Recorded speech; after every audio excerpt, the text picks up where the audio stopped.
My grandma died when I was 12. She was like a second mother. Her name was Patricia. Running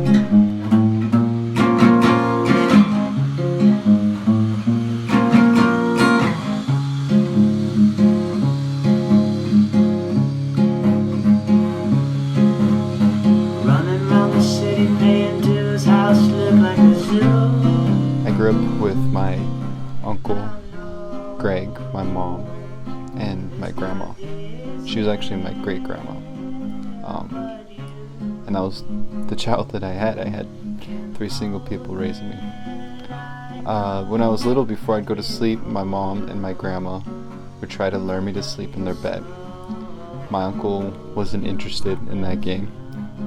Grandma won by cheating with babas of apple juice and chocolates. We watched Bob Ross until too late, a lot of the times. I always remember falling asleep to the Yoga on the Cliffs show that was on after Bob Ross.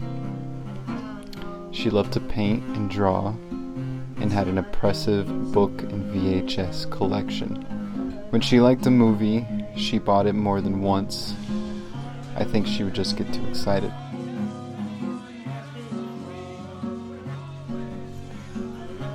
My grandma grew up in Ohio and moved to California to follow work at Hughes Aircraft.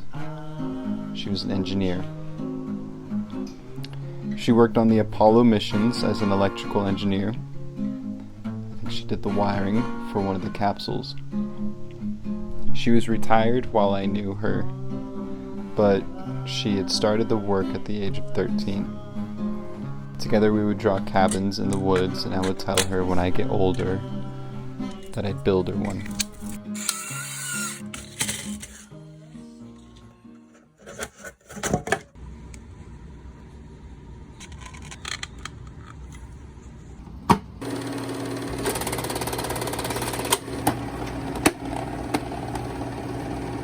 My family tells me I knew her at her best.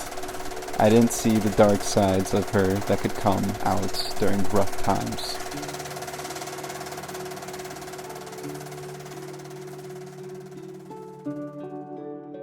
Cervical cancer was in stage 4 by the time she went to the doctors. A woman born in the 30s that raised a family while working her whole life doesn't ask for help. Me and my mom took her to all her appointments. I pushed her in her wheelchair in the gardens of the hospitals to look at the butterflies and hummingbirds.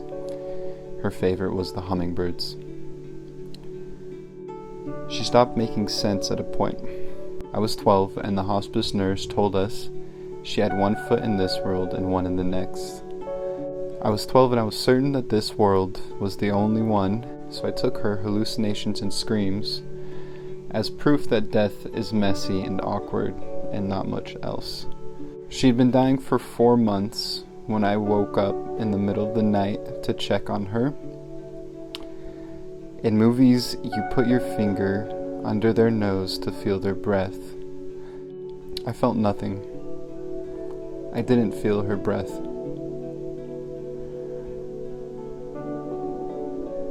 I walked into my mom's room and I told the rest of my family that I'd flown in, that she was gone, and they cried. I held back my tears. She'd been dying for 4 months, and I think by the end I knew that she was already gone.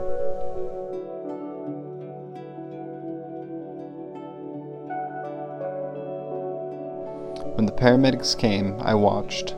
I watched as they piled in the room, took the sheets that she was in, pulled it around her, and lifted her up onto the gurney.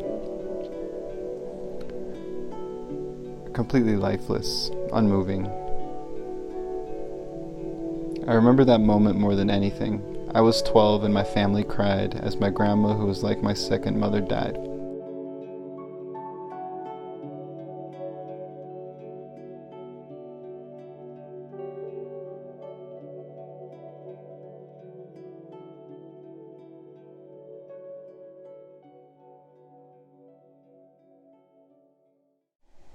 things changed. I was 12 and it was summertime, and the hummingbirds were outside my late grandma's window. They are busy things. You know, hummingbirds feed 5 to 8 times per hour, consuming half their body weight in sugar. They have no fat and barely rest, so they need to constantly eat. The heart beats 1,200 times per minute. They are long-distance migrants. When they come for summer, they have just finished a 4,000-mile journey alone. They are highly territorial and aggressive. My grandma's birthday is in April. And every year around April, the flowers on the trees on my street bloom. The street's actually called Sweet Street. And it attracts hundreds of hummingbirds. And I think they came to Sweet Street for the same reason my grandma did. After a long trip and a lot of hard work, it's nice to settle down and have some sugar.